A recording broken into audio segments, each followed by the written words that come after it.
This is us syncing the audio in 3, 2, 1. Yeah. Hello, ladies and gentlemen. I am Matt from Matt's Bookshelf, and today, after we recorded the Brandon Sanderson episode last month about last month. we are back to talk more fantasy on this channel with my friend Colorless Wonderland, whose internet clout is not what it used to be 2 years ago, unfortunately. I did not want to make manga videos As anymore. we will soon learn. You know, I still get comments that people were like, "Can you unprivate the manga videos?" And I'm like, "No." I feel like it's like a Penny Dreadful tale, kind of like where man learns the consequences of his ways. Of my actions. He It's can't like escape. I can't escape. I remember where I was when that video popped off, and now here I am, haunted by it. Yes. Nothing has come close to it, except Yes. that Berserk video did do pretty well. That you did do very But that's well, also yes. gone. That was a terrible video.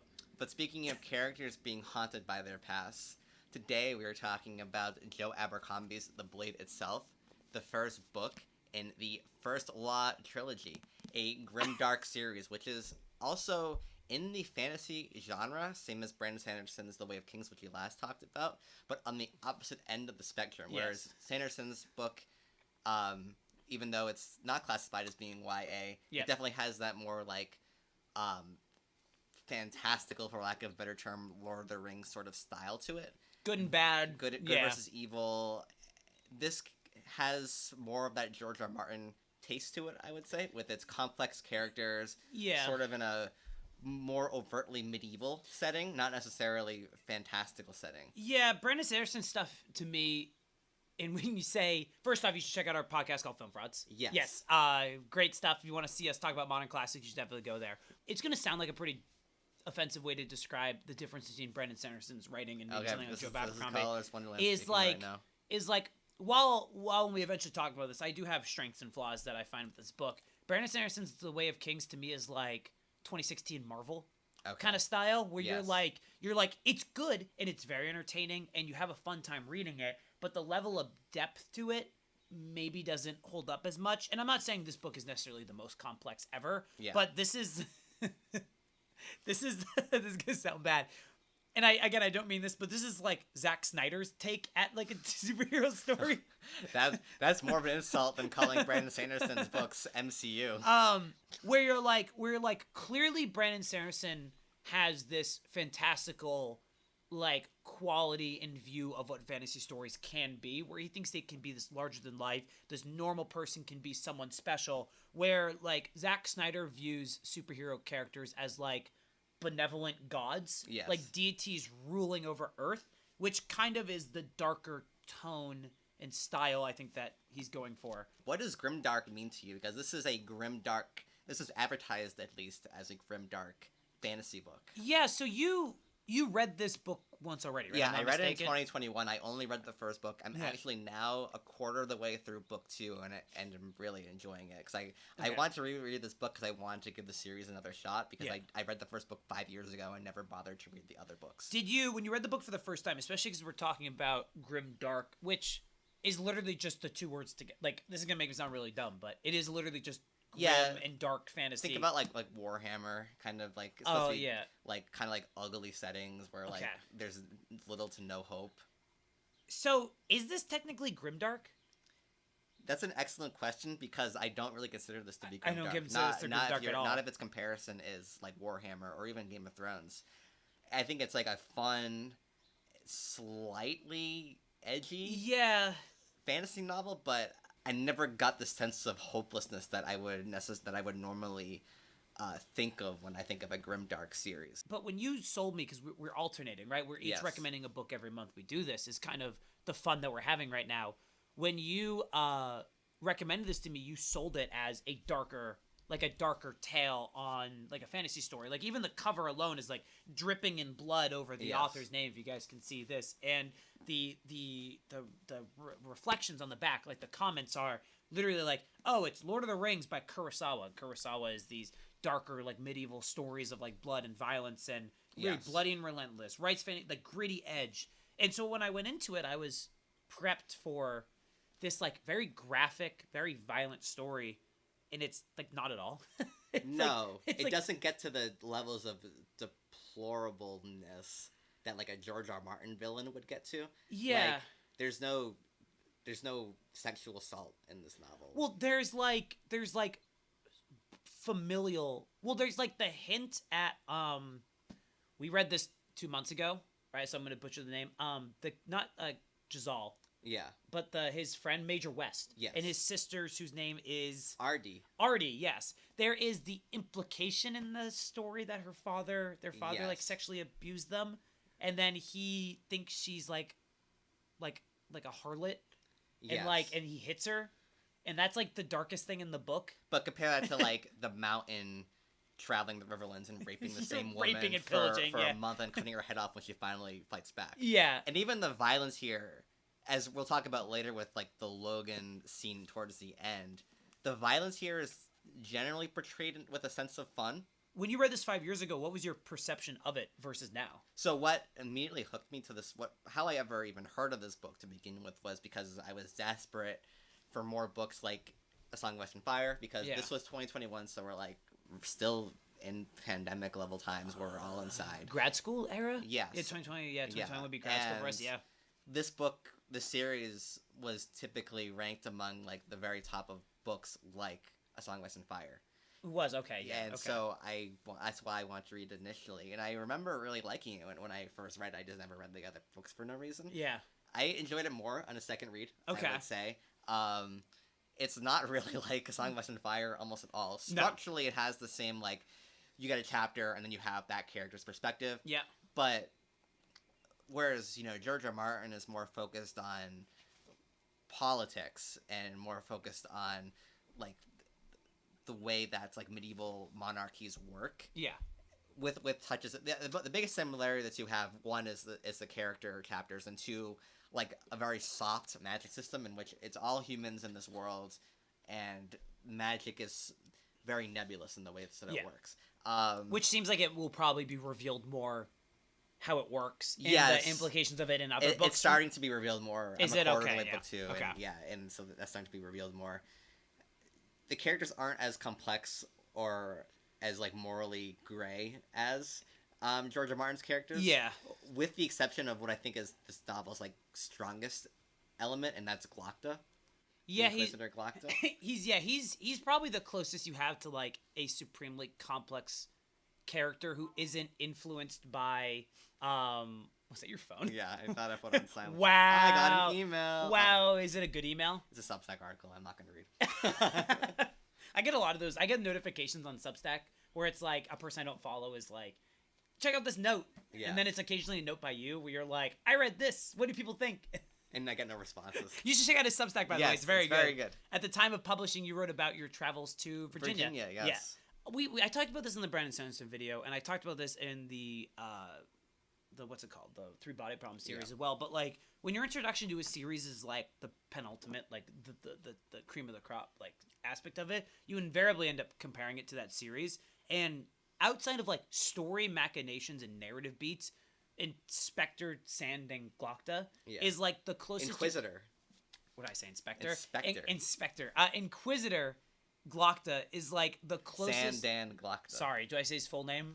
Yeah, every time. Every time. Sandan Glokta. He is the closest you have to like an extremely complex character whose complexities aren't so like directly tied to story beats, if that makes sense. Yeah. Like he is by far the most fleshed out person who you feel like the machinations of his history in the story, rather than someone like Logan, who we'll talk about, who is an interesting character, but whose personality and traits in history seem like they are going to be revealed and developed as the story deems it necessary. So he's not like a super developed character now, but he is someone who's like, I don't know, omnipresent. It's weird. I don't know how to describe it, but what you thought he was good. Yeah, I think he's a really good character. When you're first reading the first 100 pages or so, and you don't know much about Joe Abercrombie, did you know that that this book is often compared to Song of Ice and Fire? I mean, outside of what you've told me and like the prep we did, no. I mean, even like thinking about the ending, the beginning, where it's literally like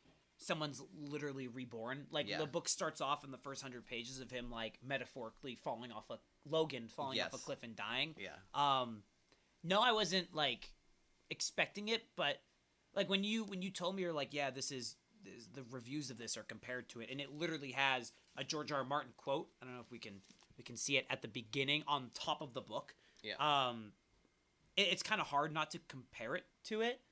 And when it happens, obviously, like, it took me 100 pages to be like, oh, I see the style he's going for, and it's different, and I enjoy it. And it was, like, pretty solid.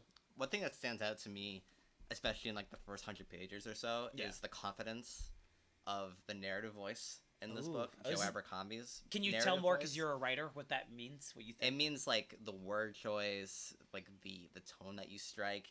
It Okay. really feels like, I mean, compared to the 3 books that we've read so far, The Three-Body Problem, The Way of Kings, and this, Yeah. I think Joe Abercrombie has the strongest, like, the most distinguished voice of the 3 books. Yeah. Well, I'm I trying mean, to... granted, Three-Body Problem's a translation, so It's a takes that, translation, yeah, and it's going from more of like a hyper technical examination.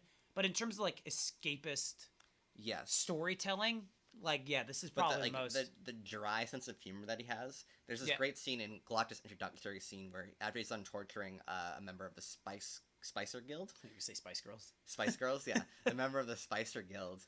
Like, there's a scene where it's like 3 paragraphs of him just trying to climb up the stairs. Because Yeah. Galactus' whole thing is that he was this noble hero during a war between Adwa, which is the country the city that we are located in, against the Gurkish, and we'll talk about the way he names things in a little later.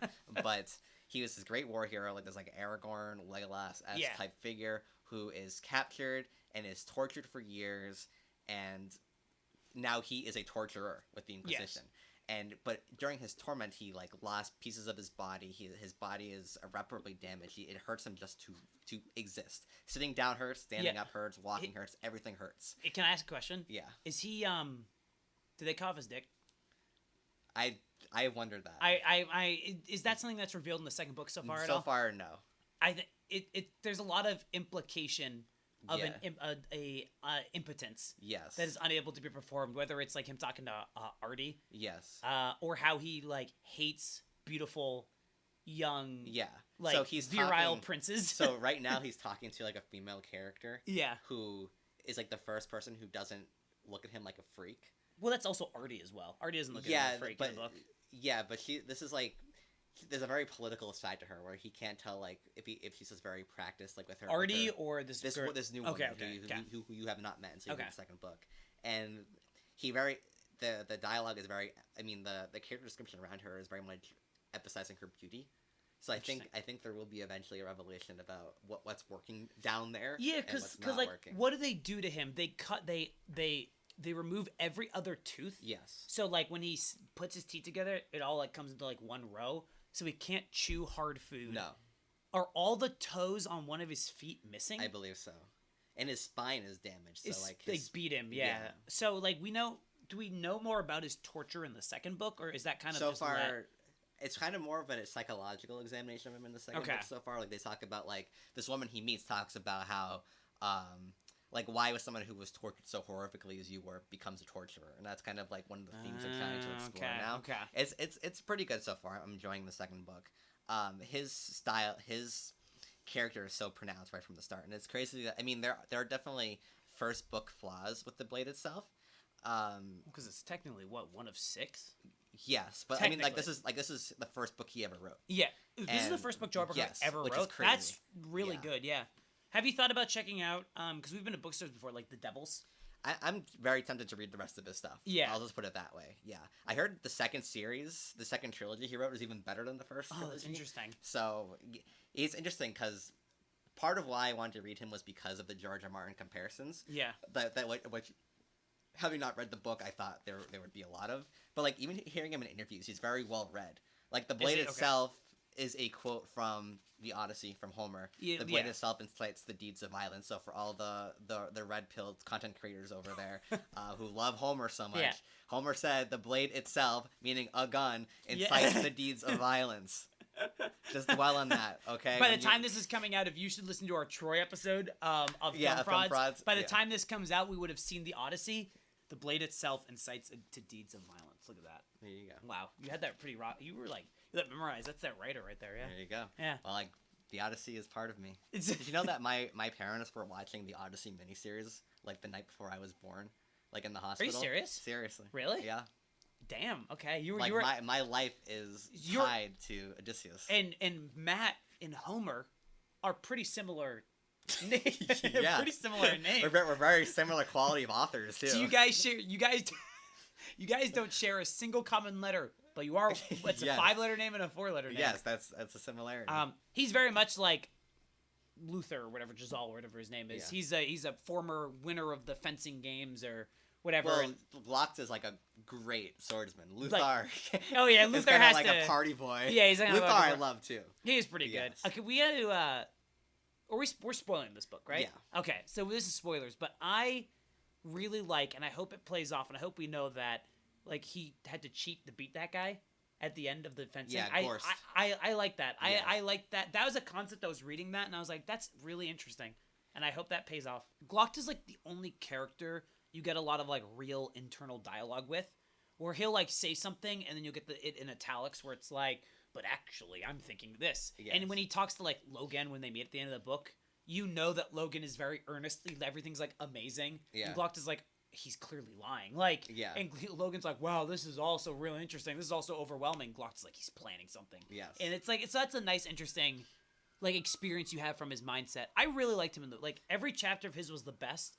He's And- the only one who recognizes that Luthar is cheating. Yeah. Like he sees Baez as using magic. To, Yeah, he's like he can recognize something's going Yes. on, but like and what's interesting is he's never a character that can be in a physical conflict in the story, Yes. Which- Because he would get wrecked. which is interesting considering But he's also the most confrontational character. As he well. is he like Yeah. he's willing to dish it out. Yeah. So it's interesting when you have, I imagine the second book, you're on a journey with one of the Magi, Logan, Pharaoh, Yes. and Luthar is there. Yeah. Yep, which are all fighting people. It's going going to to be an the edge of the interesting world, Yeah. yeah. It's going to be an interesting Yeah. combative. Of the main characters, Glokta is the only one who's by himself in the second book. Does that rest of the journey continue? Yeah. Okay. So he goes to the Gurkish lands. Yep. I mean, unless you count West as like a main character, he's off in the north. But like of like the yeah. three core main characters, the two of them are and Pharaoh as well. Three of them are together, Okay. and Glokta's on his own. Okay. Okay. Interesting. So Glockta rocks. That's Yes. kind of our take. That's our takeaways. Yes. Out of the books that we've read, he's one of the standouts Yeah. of like the three where I'm like, wow, I really dug that. Yes. What else stood out to you on a second watch? What else were you like? Yes, I'm in. I really liked Luthar on the second go around. Really? Okay. Yes.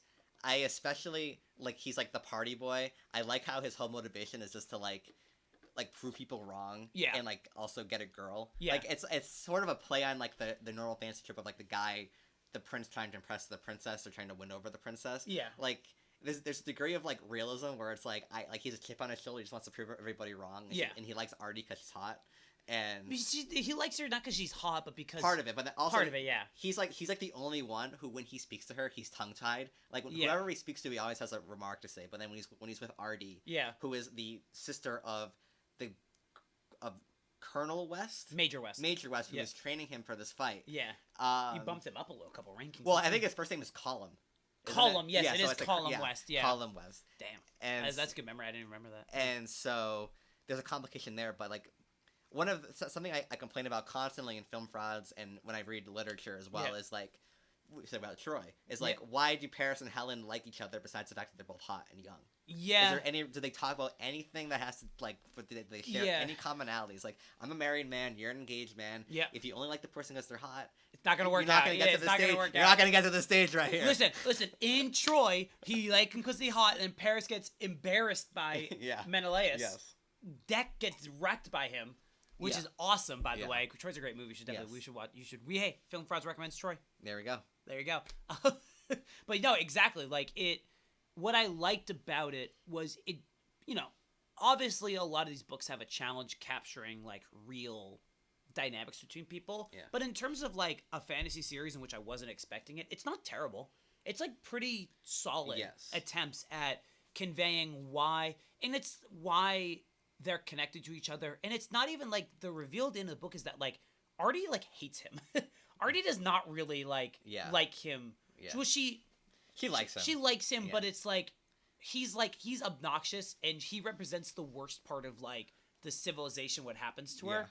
and so she kind of like detests him, but's kind of attracted to him, but kind of likes him. So he's like the most complex of like a bad batch of people. yeah, so Like, she he has and, the most, and like, she's like out of all of bored. Gisele's drinking buddies, like Yeah. he's the most like he has the most going on upstairs. I Yeah. would say like they're all kind of like party boys. Yeah, and they're all dullards. It's kind of like and he's what's the only one happening. who like kind of wants something with his life. Yeah, But I kind of liked how he was just a party boy who has Yeah. a huge chip on his shoulder and Yeah. wants to prove everybody wrong and kind of rises to the occasion to a certain extent. He would get his ass kicked by Gorse, but considering where he started versus where he ends up, Yeah. he does take the sword fighting seriously enough. And there's Yeah. that great scene where the king Frit thinks that Giselle Oh, yeah. is his son, Son, yeah. and it's so awkward. yeah, And that it's- one's good. Yeah, and there's that great scene where the giant Northman comes to Oh, the one to, with all like the tattoos. yeah, and the I'm blanking on his name, but he's Bethle's best fighter, and he challenges someone to 1-on-1. Whoever wins gets. We don't have to war. We'll do it.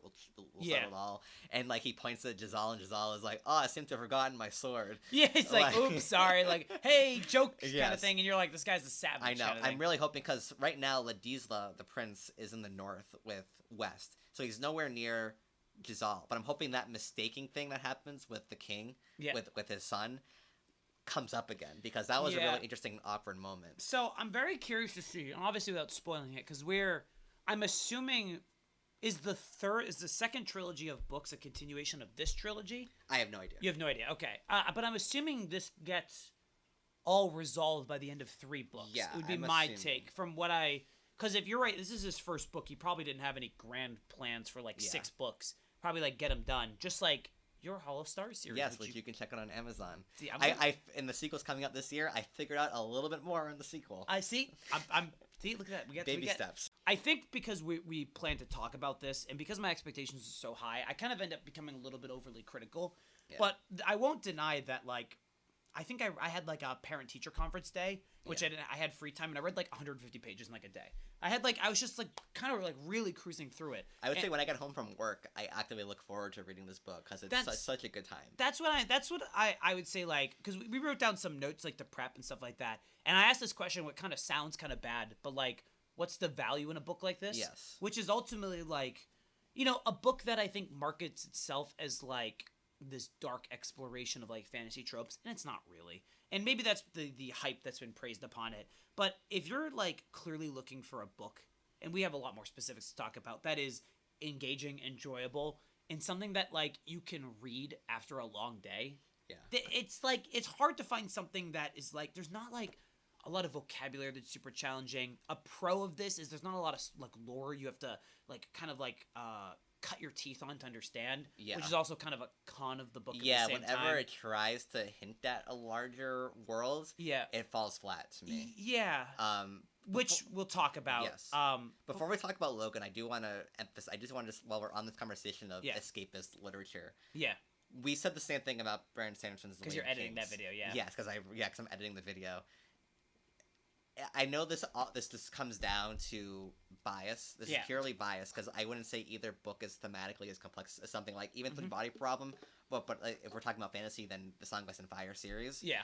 They're both escapist in a certain way, and it's purely because I like the grim dark elements of the Yeah. Blade itself, which is why I ultimately enjoyed this book a lot more. I liked the sarcastic, dry narrative tone throughout Yeah. the book. I love the dark and complex characters in this book.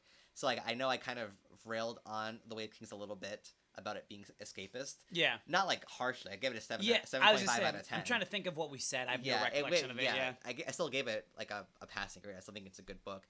Purely why I enjoyed this more is just because the tone of it appeals to me better. I also feel like, and this is a weird meta aspect of like reading these books, and if we're talking about escapist ideologies in a book, this book is 500 pages, and it's not like it's 500 pages of like super big font. Yeah. The issue with the Brandon Sanderson stuff is like the first book is like 800 pages, and there's 6 books. And you don't have to, and there's a lot less time wasting of like we need 100 pages to Yeah. realize why Kaladin becomes Cal.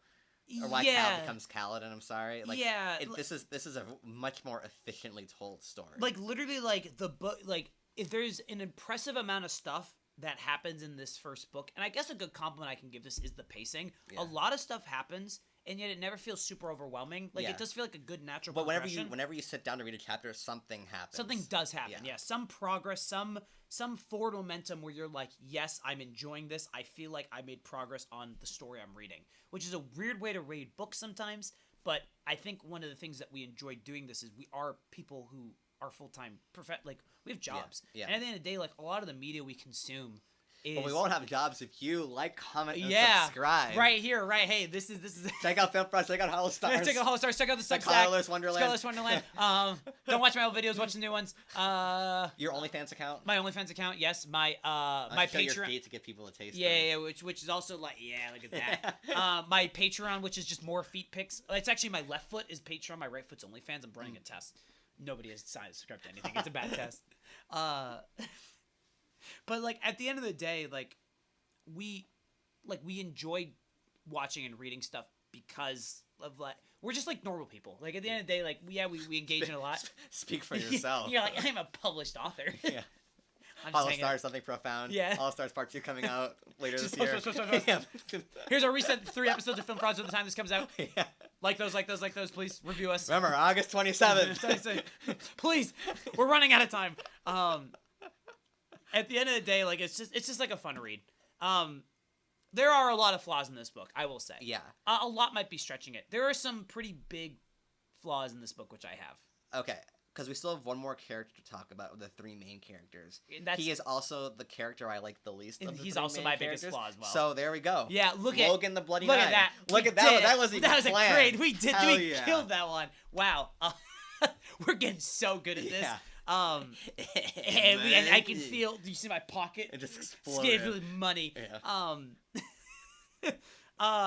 Logan's a fine character, but he is a character that clearly is the 3-book arc character, which is like he's gonna be fleshed out by the time you read 3 books. Yeah. But if you're looking at a 1-book judge of how this series is and who the writer is and who the character is, it's really like cliche and pretty on the nose for everything. So on a reread, Yeah. I think I noticed more narrative depth to his subtlety to his character.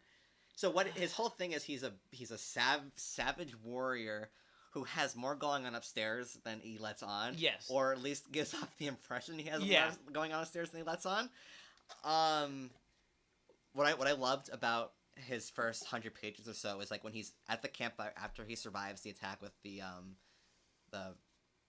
flathead. What is it? The flatheads or Yeah. the They're called something. They're called something. Hold on, they're the water. We're gonna- Now I'm gonna spend a we're gonna- minute. we're gonna The be- Shankas. The Shankas. Yep. Yeah, with the Shankas. So he's having a bonfire, and then all of a sudden, like, ghosts just walk up to him, and he starts talking to them. Yeah. And like I think for a lesser fantasy author, they would have explained like what was going on. Yeah. But Joe Abercrombie like really smartly doesn't explain anything. No. It just happens. Yeah. And then you realize later on, the first law of the laws, I guess the laws, because there's multiple laws. Where's the first law trilogy? Right Yeah. there. Yeah. Is that you cannot you cannot communicate with the dead. Yeah. And the second law is you cannot eat something that is dead. Yeah, and then we're gonna probably get more of that yes. in the other books, I imagine. So he's breaking the first law, and Baez sort of complicates things by saying, like, you know, he thinks he sees his wife later on. Yeah, Baez or Logan? Logan thinks Yep. he sees his wife later on, and Baez sort of says, like, well, the dead play tricks on you, so you don't know if Baez is lying, you don't know if the ghosts are lying. There's a lot going on there. Logan is the wait and see character, I would say, because you want to talk about his ending, because he doesn't do a whole. He's kind of like the. So they call Ariel Hota in the Dance with Dragons like the camera that rides. So like the mountain that rides. Yeah. He's Hota observes big characters doing things, but they don't want to give it to Martell because he's too smart, and if you have his perspective, then he reveals the whole plan going on. So you have to give it to someone who's dumb to watch it. So there's still a mystery going on. Doran Martell, I should say, and at times Logan feels that way. Like he's just there to watch Beth have a conversation with Baez, and to be introduced to like magic and the larger political scheme of the North. Yeah. And then later on, when he goes to Ottawa, he starts, affiliating with higher profile people there as well. But then he has this huge, like almost 20-page fight sequence. Yeah, like a brawl, against the Inquisitors. like a chase. Him and Pharaoh have like a chase through a city. Yeah. Kind of brawl. I think my issue with Logan is maybe that the ending of the book reveals that he's a 3-book arc character. Yeah. Which for me is like, for a story that seems really comfortable in its own characters and understanding like they need to be kind of like fully fleshed out enough to keep this going. It was a little frustrating to have like this massive battle and only to like reveal a hidden thing at the end that you're like, all right, now I have to read something else to like get an understanding of it, which inherently isn't bad, but like I realize as I've gotten older and the more I read, the less I like that kind of idea of like, you have to read the next one if you want to get this, and you're like, fuck, like this is a $20 book, like these things aren't expensive, like, and I have not read this. I don't even own. Normally I will like buy it because I'm like, this is really good. I haven't even bought the second one yet to read. Wow, I know, isn't that crazy? So I don't know. What do you think? This is a second read for you. Well, what did you think? There's of elements of him being more complex and more thoughtful. He's like a thoughtful brutish warrior, I guess, to a certain extent. It's getting better in the second book. He's interacting with Pharaoh and Luthar more, and that stuff is pretty engaging. Yeah. Again, I like the things surrounding him. Like, I liked the conversation between Bethan and Baez. Yeah. And then he's being hunted at one point by other Northmen. There's a great scene where he kills one of the hunters of him, and the guy's like, "I'm glad it was you," and he goes, "I'm not," and he cuts his head off. Yeah. So there's some cool things with Logan, but like Luthar and Glokta, like the prose, even when they're not talking, feels very character driven, and you don't really get that with Logan. Yeah, I mean his whole like Glokta and Luthar, I think are like a little more complex, but Logan's whole thing is like he's a guy who wants to change, and the world is not letting him change, and he's a guy who is kind of just tired of violence, and the world keeps getting him people to kill. But then, like, the book hints that actually there's a side of him or a personality or a magic system or whatever that reveals that maybe the Logan we've been following this whole time is actually not the person in his history, right? Like, because you see, like, when he's getting the shit rocked, he thinks he's gonna die, and then something takes over, and he's just butchering all those people, and he turns like a savage. You wrote down that you had a hot take. Yes. Do you want to get to that hot take first? Or do you have anything to say? Yeah, because this ties in with Logan. Okay. I think the last fight scene with him is totally unnecessary. 100%, I agree. It goes on forever. Like, as someone who like abhors action scenes for the sake of action, it is the most drawn out fight. Like, I remember hating it the first time I read it, and then the second time I felt no change. It's so unnecessary. I think the issue is that it's nonsense geography, unfortunately. Yeah. You have no idea what's going on. Yeah, because you don't like, and I mean, and this is the issue, one of the big issues I have with the book. For a book that I really particularly enjoy is Joe Abercrombie doesn't seem really particularly interested in developing the lore of the book as much. Yeah. So, like, when you get to Adua, because you've been in it the whole time, when you see it from the fresh perspective of Logan and Baez and Malachus Kai or whatever, you don't really get a sense of like, oh, this is how big, because you're only viewing it from the very small location of Glokta and Jezal, but the whole concept of it being this like sprawling utopia capital of like the world isn't really well conveyed. And then, no joke, because obviously when people read books, you create images in your brain. Yeah. I just pictured him like, you know the scene in Skyfall when he's like on a motorcycle and they're like running on top of the buildings. I pictured like all of that but bigger. Yeah. And it's like how do I put this? For a series that is really emphasizing grounding itself, they like jump through a lot of buildings in that fight. And like it's really, I mean, for a series with magic in it, where Baez uses magic for Luthar to beat Gorst. Yeah. Like, that's less far-fetched than the whole fight scene. It literally feels like they're aerobatic, like Olympic level, like running and like sprinting, like they're crashing through stuff. And it's like by the time they're in a staircase and then they're in another room and you're like, where the fuck are they? Yeah. You're like, none of it makes any sense. No. It's very weird. And for an end thing, you're like, it's definitely a sour note to end the book, I would say. It kind of reveals that a book that does not have that much action can actually be very interesting without much action. Yeah. Like, I didn't need that to be invested in the second. Abercrombie's greatest strength is his character work, and I would have much preferred like an interesting conversation. Yeah, than, like, a long fight. Instead of like him and Pharaoh like fucking up practicals instead. Yes. And at the end of the day, it's it doesn't ruin the book, but it's not Abercrombie's strength. Yeah, it's definitely not. I think it's a good hot take. So, do you want to talk about best moments? Yeah, do we have the best moments? Yes. What's your best moment? Because I've been So yapping. my best moment, I would say, is the Luthor fight against Gorst. It's I would very agree. well executed. Like, Yeah, I even would from a agree. pro standpoint, like it's so Yeah. chaotic. Yeah. And then when Luthor hits the final hit, it's like one line of Gorst looking down and looking at me and being like, "Oh, you got me." Yeah, Like good Gorst job. goes from he's like Yeah. from like crazy savage warrior to like, Yeah. "Oh, you got me. Good job." Yeah, like, and like great- Luthor has like no idea what's going on. Because Yeah. like he gets his ass kicked. He's like he's down like he had to score like what like 20 points or something. He's like 19 It's to like 0. first to like 3 or First something to like that. 3, Yeah. okay, Oh, it's or- like yeah. first to 3, and he has like best of 7 or whatever. Yeah, like, yeah. Like and a- he's like he has no points, and then like Baez uses magic to help Luthor win. Yeah. And like watching Logan observe, watching Glock observe, they all realize different things. Yeah. It's a well executed scene. I actually like not to sound soapy, but I really like the scene where RD and Giselle kiss for the first time. It's not soapy. It's decent. It's Yeah. a well executed scene. Like it's Yeah. very quiet and like Yeah. her like he does a good job describing her body language in that Mhm. moment. Like where like he's talking, she's like as she's coming closer to him. Yeah. It's really good. I love RD as a character. RD's good. I hope she comes back in other books. I liked the Column West stuff. The column West scene with RD was great because when he apologizes, I should say. But even the hitting her was an unexpected variable and like a level of Yeah. maturity in the story that I didn't think was present. Yeah, For the it's most part. it's like a complexity because like he That's spends what his father did as well. his father beat her. But it's more of like Colin West is the normal guy who got really like not lucky, but like is the clear like poor guy who rose to fame. He's a competent person, and that's Yeah. kind of like he's like an example of someone who's not noble but was like just so competent and so good that he was able to rise. Yeah, everybody likes him, but then Yeah. he's put under a ton of pressure. I like that. I enjoy actually Logan's old band when they're like traveling without a leader. I wasn't crazy. But they all kind of blend into. They me, do kind of yeah. like you got like people. What's it like? Dogman or Yeah. like. The only thing about him is he has to pee every time the fight is gonna start. That's what I remember. about There's him. like little bits and moments in there that I enjoy. Mainly like Black Dow and like all the other ones kind of Or blend Black in. Dog, yeah.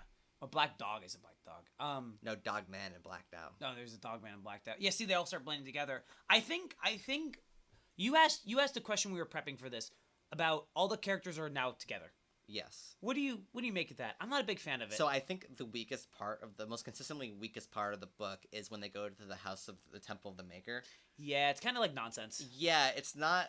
It doesn't even from a pro standpoint. There's nothing that feels like otherworldly about it. Yeah, I think there's like a funny like Lord of the Rings joke they say at the start where it's like, oh, we shouldn't pass through here or something like yeah, that. it's like you should not pass kind of thing. Yeah, And when they're all together, each of the main characters seems less interesting than when they're all in individual stories. yeah, Which is kind of where my criticism with book 2 is coming in, where it's like a lot of the main characters are all together, yeah. and like Glock just looked great because he's by himself, and the camaraderie is starting to build. Okay. But at first, like Giselle is just like in the background doing nothing And for you're like, like, the he's a first good- quarter of the book, and he's Yeah. an excellent character. Yeah. That's my fear is yeah. like while the lore of this world isn't super particularly developed, the characters are developed enough that you enjoy seeing the world from their point of view. Yeah. And if they're all together, they're all seeing the same type of story. Yeah. But And I think the House of the Maker is where it really reveals how weak the lore is, because you have no idea what's at stake. Like, you Yeah. have no idea really why they're there, Yeah. why all the main characters specifically. It feels so contrived. Like, Yeah. why Glock to Baez? Like, Glock Yeah. can't even walk. You can't tell me there was a better Inquisitor they could have sent to Yeah, like to a better watch them. person. But But that's the third book. Like that's like Yeah. we have to plan a bigger story because Baez clearly has plans for these people. I mean, why does he help Luthor cheat? yeah. Like, and you're like, I wish just a book could progress naturally instead of having to do this hubbubaloo. It's a weird take, I know, because we're reading fantasy Yeah. series, and they're like, Like, Sanderson definitely handles, like, when the magic comes in, it feels larger than life. well, yeah, And, like the House of the Maker or whatever it is, just doesn't feel distinct. yeah, like give Sanderson all the flack we want, but like when Kaladin is like running with the bridge Yes. and has like, and you've spent like 400 pages with that group, Yeah. you're like, oh, this is really And like good. Dalinar's the Kinda Dalinar Romance. oh Yeah, God. Dalinar. But like, Dalinar. I'm saying like aesthetically, like the setting of Dalinar's story feels distinct from the setting of Kaladin's story feels distinct from Shalin's story. Shaolin? Shalinna. Shalanana? The Who the fuck's the Shalana? girl Who? Shalin, the girl. You remember the girl No. who has the thing? No. Who the fuck is Shallon? Weak. What? No. What do you mean? Wait, who's Weak. what? Oh, wait. No, is that the character? Oh my god, I completely forgot about the arc of her going in training. Yes. I forgot about that part of the book. Yeah. Oh, she sucks. That's how you say in the video. Do I not say that? Oh You no. said she is the best. Do I really? I say she's the best. I have zero recollection of that. I don't remember her character at all. Wow, I really say that? Oh my god, I don't remember that character at all. One last best moment: Colin West and Galactus' final conversation, where they talk about. Oh, they're like, their yeah, past. yeah, that was nice. Wes is like because Wes is kind of feeling bad about himself because he goes to a very low of hitting his sister. Yeah. Being too much of a control freak, and like it's interesting seeing Galactus like actually like open up to somebody because they were former comrades in the wars against the Gurkish, and their whole conversation was really great. Yeah. And again, like that conversation was more impactful than any Logan the Bloody Nine fighting 40 Inquisitors. Because you feel like you can feel Galactus, like, because you spend 400 pages with him being like he has a barrier up between everybody, and that's the first time he's like, holy shit, I am so sorry, like I fucked up, kind of thing. That's really good. Yeah, I would enthusiastically recommend this book, actually. Yeah, I think it appeals to anybody on either side of like the fantasy genre. Like, I think if you want a good time, I wouldn't be afraid of this book for its grimdark reputation because it doesn't seem that bad to me. I mean, of course, some people think that The Way of Kings is like an adult fantasy novel, even though it's firmly YA. Yeah, so I don't know what people's standards are, but to me, there's nothing terribly bad about the Blade itself, content-wise. I think it's a great time. I think if you like great characters, this is where you got. I recommend to people who don't even necessarily like fantasy either. It's like pretty solid, yeah. It's it takes like 100 pages. If your expectations can be violent, it takes like 100 pages to reset when you realize it's just people die and it's not that bad. Yeah. But yeah, thank you guys for listening. This is your channel, so this is my channel. So shut the fuck up. But this was fun. Thank you guys. Thank you very much. Check out our podcast, Film Frauds. It's a great podcast. And there you go. Good job. We did it. We yes. did it, yes. Okay. All right. Now I'm gonna go panic check and hope sure this I recorded. hope you didn't get a call or anything. We're about to find out. Thank you and goodbye. Yeah, we did it. It worked. It worked.